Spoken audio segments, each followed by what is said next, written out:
Hi friends, this is cinema bus அப்டேட்டில் ஒரு முக்கியமான ஒரு தகவலுங்க. நேற்று இரவு ரஜினி சார் வந்து ஒரு ட்வீட் ஒன்று போட்டிருந்தார். அது என்ன அப்படின்னு பார்க்கும்போது, கரூரில் விஜய் சார் அவர்கள் நேரில் பார்க்குறதுக்காக முண்டி அடிச்சுக்கிட்டு கூட்டம் கூடினதுனால அந்த கூட்ட நெரிசலில் சிக்கி கிட்டத்தட்ட ஒரு 30 பேருக்கு மேலே இப்போ உயிரை இறந்துருக்காங்க. ஸோ அவங்களுக்கு வந்து ரஜினி சார் பற்றினாக்கா அவருடைய அந்த ஆழ்ந்த இரங்கலை வந்து தெரிவிச்சிருக்காரு.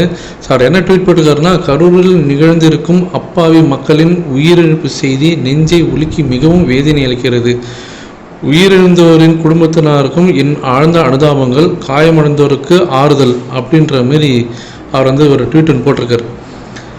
இது வந்து கண்டிப்பாக ஒரு பெரிய ஒரு கஷ்டமான ஒரு நேரம் தான் இது அந்த ஊர் மக்களுக்கு. அந்த கூட்ட நெரிசலில் இன்னும் பல பேர் பார்த்தீங்கன்னா காயமடைஞ்சிருக்காங்க. 100கணக்கான பேர் ஹாஸ்பிட்டலைஸ் ஆகிருக்காங்க. இது வந்து ஆஸ் ஆக்டராக பார்த்தினாக்கா விஜய் சார் வந்திருக்காரு அப்படின்னு சொல்லிட்டு அந்த இடத்துல வந்து கூட்டம் கூடி இருக்குது. அந்த இடத்துல கூட்ட நெரிசல். ஸோ இவங்க வந்து அவங்க மேலே பழி சொல்கிறாங்க, கவர்மெண்ட்டு இவங்க மேலே பழி சொல்கிறாங்க. ஸோ ஆளுக்கு மாறி மாறி பார்த்தினாக்கா பழி போட்டுருக்காங்க. ஆனால் இறந்து போன உயிர் திரும்ப இனிமேட்டு வர போகிறதில்ல. ஆனால் இந்த இடத்துல விஷயம் என்னென்னா, இந்த வீடியோவே நான் போடாமல் இருந்திருப்பேன். ஆனால் விஷயம் என்னென்னா, இதுலேயே வந்து விஜய் சாரோட ஃபேன்ஸ்லாம் வந்து ரஜினி சார் தேவையில்லாமல் வம்பு எடுத்துருக்காங்க. என்னென்னா, இவர் வந்து கள்ளசாராயம் குடிச்சிட்டு செத்தும் போதெல்லாம் இவர் வந்து இந்தமாரி கண்டனம் தெரிவிக்கலை, இந்தமாரி ஆறுதல் தெரிவிக்கலை, எதுவுமே சொல்லலை. ஆனால் இப்போ வந்து முதல் ஆளாக வந்து வீடியோ போடுறாரு, போஸ்ட் போடுறாரு. அப்போ இவர் வந்து அவருக்கு வந்து கைக்கூலி, இவர் வந்து சந்தர்ப்பாதைன்னு பேசினாங்க. இதனால தான் விஜய் சாரோட ஃபேன்ஸ்லாம் நம்ம தற்கூரின்னு சொல்கிறோம். ஏன்னா கள்ளச்சார சாவும் இந்தமாரி கூட்ட நெரிசலில் ஒரு அன்எக்ஸ்பெக்டடாக பார்த்தினாக்கா ஒரு பப்ளிக் பிளேஸில் ஒருத்தர் வந்து உயிரிழக்கிறாங்கன்னா அதுவும் இதுவும் ஒன்றா.